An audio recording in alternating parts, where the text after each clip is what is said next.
Hello guys welcome to my channel. तो आशा करছি ଆପଣମାନେ ଭଲରେ ଥିବେ। ତ ଆଜିର ଯେଉଁ ଭିଡ଼ିଓ ଥମ୍ବନେଲ୍ ଦେଖି ଆପଣମାନେ ଜାଣିପାରୁଥିବେ କି 30 ଏଜ୍ ହେଲା ପରେ ବି 28-30 ପରେ ଆପଣମାନେ ସୁଇଚ୍ କରିପାରିବେ ଆଇଟି ଜବ୍କୁ କି ନାହିଁ। ବହୁତ ପିଲା ଟ୍ରାଏ କରୁଛନ୍ତି, ବହୁତ ପିଲାଙ୍କ ମନରେ ବହୁତ ଡାଉଟ୍ ଅଛି।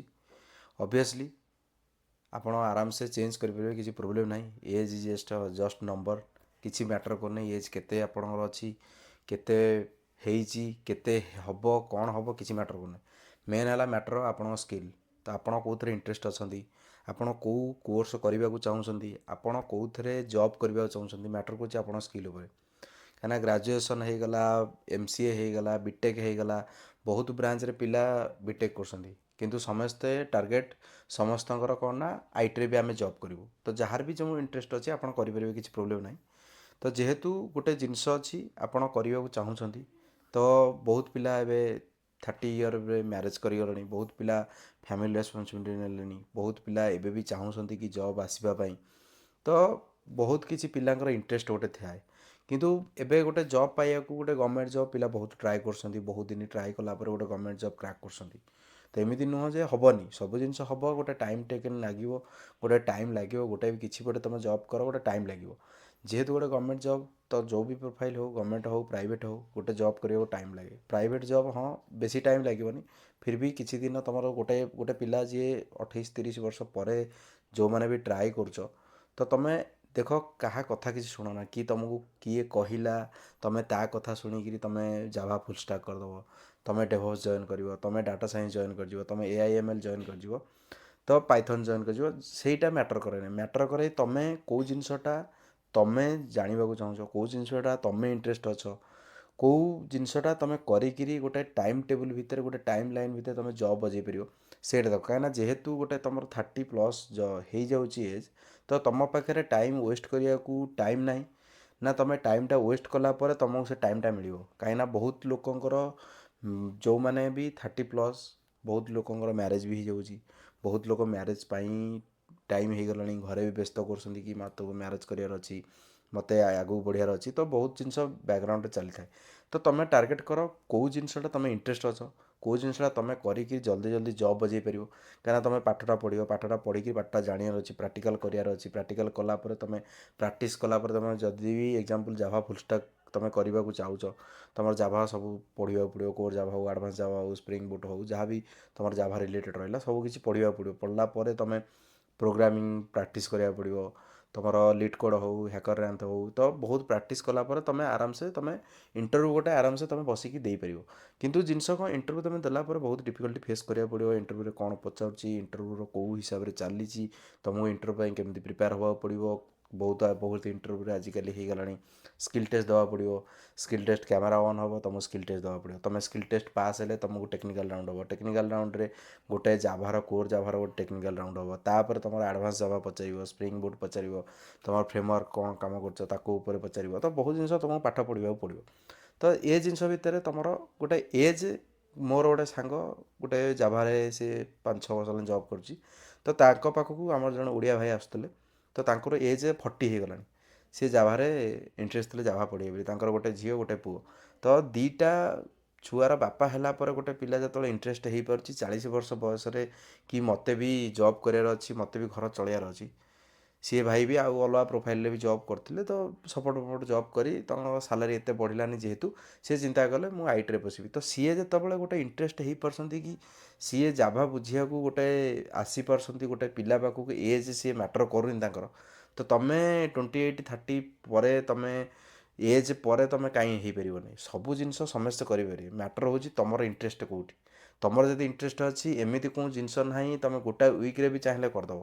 କାରଣ ଗୋଟେ ପାଠ ପଢ଼ିବାକୁ ହେଲେ ବି ଗୋଟେ ୱିକ୍, 2 ୱିକ୍, 1 ମନ୍ଥ, 2 ମନ୍ଥ ଭିତରେ ବି ତୁମେ ଗୋଟେ ଜିନିଷ ପାଠ ପଢ଼ିକି ଜିନିଷ ଜାଣିପାରିବ, ପ୍ରାକ୍ଟିସ୍ କରିପାରିବ। ତୁମର ଇଣ୍ଟରେଷ୍ଟ ଉପରେ ଡିପେଣ୍ଡ କରୁଛି ତୁମେ କେଉଁଥିରେ ଇଣ୍ଟରେଷ୍ଟ ଅଛି। କାହିଁକିନା ବହୁତ ଲୋକ ବହୁତ ସଜେଷ୍ଟ କରିବେ। ମୋତେ ବି ବହୁତ ପିଲା କହୁଥିଲେ ନାଇଁ ହେବନି, କମ୍ୟୁନିକେସନ୍ ନାହିଁ, ତୁମକୁ କମ୍ୟୁନିକେସନ୍ ବଢ଼ିବାକୁ ପଡ଼ିବ। ମୋତେ ଗୋଟେ, ମୁଁ ଯେତେବେଳେ ନୂଆ ନୂଆ ବାଙ୍ଗଲୋର ଆସିଥିଲି, ମୁଁ ଯେତେବେଳେ ବାଙ୍ଗଲୋରରେ ଆସି ଗୋଟେ ପିଜିରେ ରହୁଥିଲି, ମୋତେ ବାଙ୍ଗଲୋରରେ ଗୋଟେ ପିଲା ପିଜିରେ ମୋତେ ମିଳିଥିଲେ। ତ ସିଏ ମୋତେ କହିଲେ କି ନାଇଁ ମୁଁ ତ ବାଙ୍ଗଲୋରରେ ପାଠ ପଢ଼ୁଥିଲି, ଆଉ ମୋର ତ ଜବ୍ ମିଳୁନି, ତୁମର ଜବ୍ ମିଳିବ କ'ଣ। ସେ ପିଲା ଏବେ ବାଙ୍ଗଲୋରରେ ନାହାନ୍ତି, ଆମେ ବାଙ୍ଗଲୋରରେ ରହିକି ଜବ୍ କରୁଛୁ, ସେ ପିଲା ଏବେ ଯାଇକି ଘରେ। ତ ସେଇଟା ନୁହଁ, ମୁଁ କାହାକୁ ଡିମୋଟିଭେଟ୍ କରିବାକୁ କହୁନି କି ମୁଁ ବହୁତ କିଛି କରିଦେଇଛି ମୁଁ ସେଇଟା କରିବାକୁ କହିବାକୁ ଚାହୁଁନି। ମୁଁ କହିବାକୁ ଚାହୁଁଛି ସବୁ ଜିନିଷ ସମସ୍ତେ କରିପାରିବେ ଆଜ୍ ପର୍ ୟୁଅର୍ ଇଣ୍ଟରେଷ୍ଟ।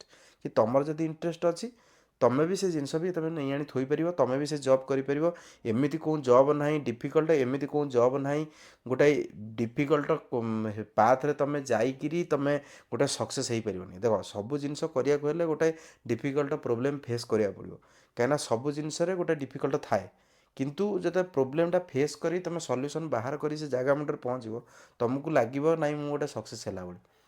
ତ ଏବେ ବି ତୁମେ ଯେଉଁ ବି ବିଜନେସ୍ କର, ଯେଉଁ ବି 30+ ଏଜ୍ରେ ଯେଉଁ ବି ତୁମେ ଗୋଟେ ଟ୍ରାଏ କର, ଯେଉଁ ବି ଜିନିଷ ସବୁର ଟାଇମ୍ ଟେକିଂ। ବିଜନେସ୍ ଆମେ କରୁଛେ, ବିଜନେସ୍ ଚାଲିବ ନ ଚାଲିବ, ବିଜନେସ୍ ପାଇଁ ପଇସା ଦରକାର, ବ୍ୟାକଅପ୍ ଅଛି କି ନାହିଁ, ତୁମେ ଗୋଟେ ଜବ୍ ଫବ୍ ଛାଡ଼ିକିରି ତୁମେ ଯାଇ ଗୋଟେ ବିଜନେସ୍ ଷ୍ଟାର୍ଟ କରିବ। ସେ ବିଜନେସ୍ ଆମର କେତେ ସକ୍ସେସ୍ ହେବ କେତେ ସକ୍ସେସ୍ ନ ହେବ, କାହିଁକିନା ବିଜନେସ୍ ଷ୍ଟାର୍ଟ କରିବା ପୂର୍ବରୁ ଆମ ନିଜ ପାଖରେ ବି ପଇସା ନିଜର ଥବା ଦରକାର। ଯଦି ଆମ ନିଜ ପାଖରେ ପଇସା ନାହିଁ ଆମେ ଗୋଟେ ବିଜନେସ୍ କେମିତି କରିବା? କାହିଁକିନା ବିଜନେସ୍ ହେଉ, ଛୋଟ ବିଜନେସ୍ ହେଉ, ବଡ଼ ବିଜନେସ୍ ହେଉ, ଯାହା ବି ଗୋଟେ ପଇସା ବି କିଛି ମ୍ୟାଟର୍ କରେ। କିଛି ପଇସା ନିଜର ପଇସା ନହେଲେ ତୁମେ ଲୋନ୍ ନେଇକିରି କେତେ ଦିନ ତୁମେ ବିଜନେସ୍ କରିବ? ଲୋନ୍ ନେଇକିରି ବ୍ୟାଙ୍କରୁ ପର୍ସନାଲ୍ ଲୋନ୍ ନେଇକି ତୁମେ ବିଜନେସ୍ କରୁଥିବ, ସେ ବିଜନେସ୍ ଯଦି ତୁମର ନ ଚାଲିଲା ତୁମେ ବ୍ୟାଙ୍କକୁ ପେ କରିବାକୁ ପଡ଼ିବ, EMI ଦେବାକୁ ପଡ଼ିବ, ଇଣ୍ଟରେଷ୍ଟ ବି ଦେବାକୁ ପଡ଼ିବ, ତ ବ୍ୟାଙ୍କକୁ ଦେବାକୁ ପଡ଼ିବ। କିନ୍ତୁ ତୁମେ ଜବ୍ ଗୋଟେ ଟ୍ରାଏ କଲେ, ତୁମେ କିଛି ଦିନ ଗୋଟେ ପାଠ ପଢ଼ିଲ, କିଛି ବି କୋର୍ସ କଲ। ଆଜିକାଲି ହାଇଦ୍ରାବାଦରେ ବି କମ୍ ପଇସାରେ କୋର୍ସ ମିଳିଯାଉଛି, କିଛି ବାଙ୍ଗଲୋର ଆସିବା ଦରକାର ନାହିଁ। ତୁମେ ହାଇଦ୍ରାବାଦ ଯାଅ, ହାଇଦ୍ରାବାଦ ଗଲା ପରେ ତୁମକୁ 5-6 ହଜାର 10 ହଜାର ଭିତରେ କୋର୍ସ ବି ମିଳିଯିବ। ଯେଉଁ କୋର୍ସ ତୁମେ ଇଣ୍ଟରେଷ୍ଟ ଅଛ ସେ କୋର୍ସ ଜଏନ୍ କରିପାରିବ। ସେ କୋର୍ସ ଜଏନ୍ କଲା ପରେ ତୁମେ ଆରାମସେ ଗୋଟେ କୋର୍ସ କଲା ପରେ ତୁମେ ପ୍ରାକ୍ଟିସ୍ ଏରିଆ କଲା ପରେ ତୁମେ ଇଣ୍ଟରଭ୍ୟୁ ହାଇଦ୍ରାବାଦରେ ରହିକି ବି ଦେଇପାରିବ। ଆରାମସେ ତୁମେ ହାଇଦ୍ରାବାଦ ଇଣ୍ଟରଭ୍ୟୁ ଦିଅ, ଗୋଟେ ଜବ୍ ଅଫର୍ ଉଠାଅ, କିଛି ବି କମ୍ପାନୀ ହେଉ, ଷ୍ଟାର୍ଟଅପ୍ ହେଉ, ମିଡ୍ ଲେଭେଲ୍ ହେଉ, MNC ହେଉ, ଯାହା ବି ତୁମର କମ୍ପାନୀ ଯେଉଁ ବି ବାଜୁଛି ତୁମେ ଟ୍ରାଏ କର, 10ଟା 15ଟା ଇଣ୍ଟରଭ୍ୟୁ ଦିଅ, ତୁମର କନଫିଡେନ୍ସ ବୁମ୍ ହେବ, ଡର ଛାଡ଼ିବ। ତ ଓଡ଼ିଆ ପିଲାଙ୍କର ଆମର କ'ଣ ହୁଏ ନା Hindi to Odia, Odia to Hindi, Hindi to English, ତ କନଭର୍ଟ କରିବାକୁ ହେଲା ବେଳକୁ ଆମକୁ ଟିକେ ପ୍ରୋବ୍ଲେମ୍ ହୁଏ। ତ ଯେହେତୁ ଆମେ ଓଡ଼ିଆ ପିଲା, ଆମେ ଓଡ଼ିଆ ମିଡ଼ିୟମରେ ପାଠ ପଢ଼ିକି ଆସିଛେ, ତ ଆମକୁ ଗୋଟେ ଟାଇମ୍ ଲାଗିବ ଗୋଟେ ଜିନିଷରେ ପହଞ୍ଚିବା ପାଇଁ, ଜାଗା ବାଟରେ ପହଞ୍ଚିବା ପାଇଁ। କାହିଁକିନା ତେଲୁଗୁ ହିନ୍ଦୀ ପିଲା, କାନାଡ଼ା ପିଲା ହେଲେ କ'ଣ ନା ତାଙ୍କର ସେମାନେ ହିନ୍ଦୀ ଟୁ ଇଂଲିଶ କନଭର୍ଟ କରୁଛନ୍ତି, କାନାଡ଼ା ଟୁ ଇଂଲିଶ କନଭର୍ଟ କରୁଛନ୍ତି, ତେଲୁଗୁ ଟୁ ଇଂଲିଶ କନଭର୍ଟ କରୁଛନ୍ତି। ତ ଆମକୁ କ'ଣ ହେଉଛି, ଆମକୁ 3ଟା ଲାଙ୍ଗୁଏଜ୍ ଚେଞ୍ଜ କରିବାକୁ ପଡ଼ିବ। ଆମେ ଓଡ଼ିଆରୁ ହିନ୍ଦୀ, ହିନ୍ଦୀରୁ ଇଂଲିଶ, ତ ଯେହେତୁ ଆମର ଓଡ଼ିଆ ମିଡ଼ିୟମ୍ ପିଲା ଆମକୁ ଟିକେ କମ୍ୟୁନିକେସନ୍ର ଇସ୍ୟୁ ହୁଏ। ତ ଯେହେତୁ ଦେଖ କମ୍ୟୁନିକେସନ୍, ଏବେ ବି ତୁମେ ଗୁଗୁଲ୍ ଯାଅ, ମାଇକ୍ରୋସଫ୍ଟ ଯାଅ, ବଡ଼ ବଡ଼ କମ୍ପାନୀ ଯାଅ, TCS ହେଉ, ଯେଉଁ ବି IBM ହେଉ, ବହୁତ ବଡ଼ ବଡ଼ କମ୍ପାନୀରେ ବଡ଼ ବଡ଼ ପୋଷ୍ଟରେ ବି ଆମ ଓଡ଼ିଆ ଲୋକ ବି ଅଛନ୍ତି। ତୁମେ ଯେଉଁଠି ବି ଯାଅ ଓଡ଼ିଆ ଲୋକ ଆପଣମାନଙ୍କୁ ମିଳିବେ। ତ ସେଇଟା ମ୍ୟାଟର୍ କରୁନି କି ସେମାନେ ଆମରି ଭଳିଆ ମଣିଷ, ସେମାନେ ବି ଯାଇ ପହଞ୍ଚି ପାରିଲେ, ତ ଆମେ ବି ଯାଇକି ସେ ଜାଗାରେ ପହଞ୍ଚି ପାରିବା। ଏମିତି କେଉଁ ଜିନିଷ ନାହିଁ କି ଆମେ ବି କରିପାରିବା ନା ସିଏ କରିଦେଲେ। ସିଏ ବି ଆମରି ଭଳିଆ ମଣିଷ, ଆମେ ବି ତାଙ୍କରି ଭଳିଆ ପାଠ ପଢ଼ିକି ଆଇଛେ, ଆମରି ଭଳିଆ ସିଏ କଲେଜରୁ ପାସ୍ ଆଉଟ୍ ହେଇଛନ୍ତି, ସିଏ ବି ସ୍କୁଲରେ ପାଠ ପଢ଼ିକି ଆଇଛନ୍ତି, ସିଏ ବି କରୁଛନ୍ତି, ଆମେ ବି କରିବା। ଏଇଆ ଡିଫରେନ୍ସ। ସିଏ 10 ବର୍ଷ 15 ବର୍ଷ ପୂର୍ବରୁ କରୁଥିଲେ, ଆମେ ଏବେ 10-15 ବର୍ଷ ପରେ ଆମେ ଟ୍ରାଏ କରୁଛେ ଜିନିଷଟା ଜାଗା ମୁଣ୍ଡରେ ପହଞ୍ଚିବା ପାଇଁ। ତ ସମସ୍ତେ ସକ୍ସେସ୍ ହେବେ, ଆଜି ନହେଲେ କାଲି ସକ୍ସେସ୍ ହେବେ, କିନ୍ତୁ ସକ୍ସେସ୍ ପକ୍କା ହେବେ। ତ ଆଜି ସକ୍ସେସ୍ ଆପଣଙ୍କୁ ମିଳୁନି, ଆପଣ ଫେଲର୍ ହେଉଛନ୍ତି, ଫେଲର୍ ହେଇ ଫେଲର୍ ହେଲା ପରେ ଆପଣ ଜାଣିବେ ଆପଣଙ୍କ ୱିକ୍ ପଏଣ୍ଟ କେଉଁଠି ରହୁଛି, ତା ଉପରେ କାମ କଲେ ଆପଣ ଜାଗା ମୁଣ୍ଡରେ ପହଞ୍ଚି ପାରିବେ। ଜିନିଷ ହେଉଛି ସେଇଟା। ତ ଗୋଟେ ଜବ୍ ମ୍ୟାଟର୍ କରେ ନାହିଁ। ତୁମେ ବହୁତ ପିଲା ଭାବୁଛନ୍ତି ଆମେ ଜବ୍ କରୁଛୁ, ଆମେ ଟ୍ରାଏ କରୁଛୁ, ଆମର ହେଉନି, ଆମେ ଘରକୁ ପଳେଇବୁ। ବହୁତ ଲୋକଙ୍କର ଫ୍ୟାମିଲି ବି ଇସ୍ୟୁ ଥାଏ କି ଫ୍ୟାମିଲି ବାଲା କି କହନ୍ତି କି ନାଇଁ ତୋର ତ ହେଉନି, ତୁ ବାଙ୍ଗଲୋର ଛାଡ଼ିକିରି ହାଇଦ୍ରାବାଦ ଛାଡ଼ିକିରି ତୁ ପଳେଇ ଆସେ ଘରକୁ, ଘରେ ଆସିଲେ କ'ଣ କରିବୁ? ଦେଖ କିଏ କ'ଣ କହୁଛି କିଛି ମ୍ୟାଟର୍ କରେନି। ତୁମେ ଗୋଟେ ଜବ୍ ଯଦି ତୁମ ପାଖରେ ନାହିଁ, ତୁମର ଘର ଲୋକ ହେଉ କି ଫ୍ୟାମିଲି ହୁଅନ୍ତୁ କି ନିଜର ଲୋକ ବି ତୁମକୁ ଛାଡ଼ି ପଳେଇବେ। କାହିଁକିନା ତୁମ ପାଖରେ ଯଦି ଆଜିକା ଡେଟ୍ରେ ତୁମ ପାଖରେ ପଇସା ନାହିଁ, ତୁମ ନିଜର ଲୋକ ବି ତୁମର କିଛି କେୟାର କରିବେ ନାହିଁ। ଆଜିକାଲି ଦୁନିଆରେ କେହି କାହାକୁ କେୟାର କରୁନି। ଯଦି ତୁମର କିଛି ବି ନାହିଁ ତୁମ ପାଖରେ, ତୁମକୁ କିଛି ଦିନ ପଚାରିବେ, ତାପରେ ତୁମ ପାଖରେ ଯଦି କିଛି ନାହିଁ ତୁମକୁ ବି କେହି କେୟାର କରିବେନି। ତ ବେଟର୍ ହେବ ତୁମେ ନିଜ ଗୋଡ଼ରେ ନିଜେ ଠିଆ ହେବାକୁ ଟ୍ରାଏ କର, ନିଜେ କିଛି କରିବାକୁ ଟ୍ରାଏ କର। ବହୁତ ଜିନିଷ ଆଜିକାଲି ଅଛି, ତୁମେ ନିଜେ ଚାହିଁଲେ ସବୁକିଛି। ଆଜିକାଲି ଫ୍ରିଲାନ୍ସିଂ ବି ମିଳିଲାଣି। ଆଜିକାଲି ତୁମକୁ ସପୋର୍ଟ ଜବ୍ ବି ତୁମେ କରିକିରି IT ବି ସୁଇଚ୍ କରିପାରିବ।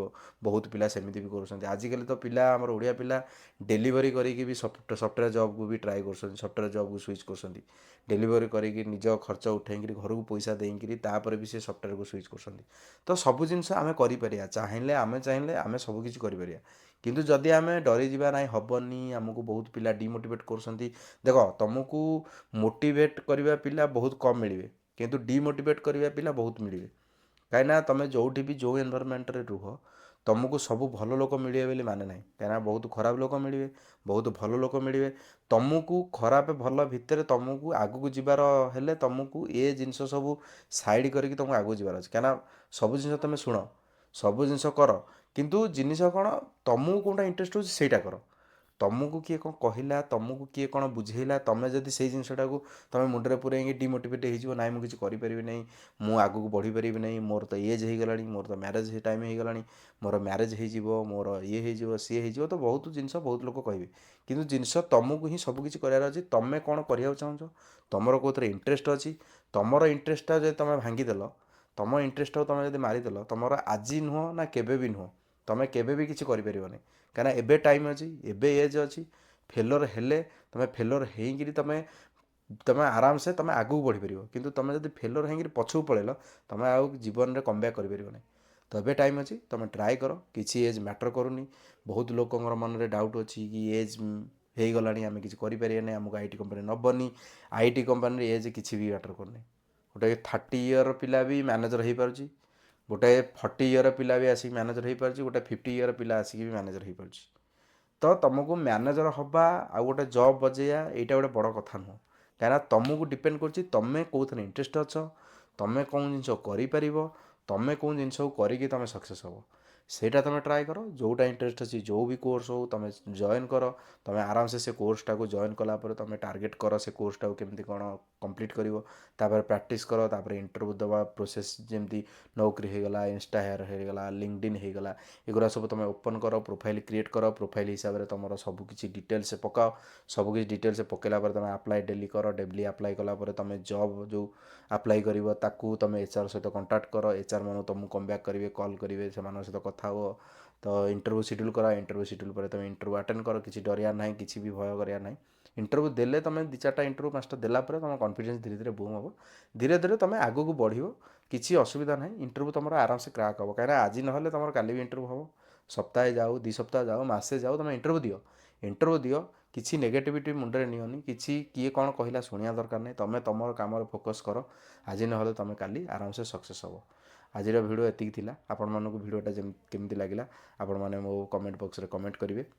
ଏତିକିରେ ରହୁଛି। ଆପଣମାନଙ୍କ ପାଇଁ ନେକ୍ସଟ ଭିଡ଼ିଓ ଆଣିକି ଆସିବି। Thank you.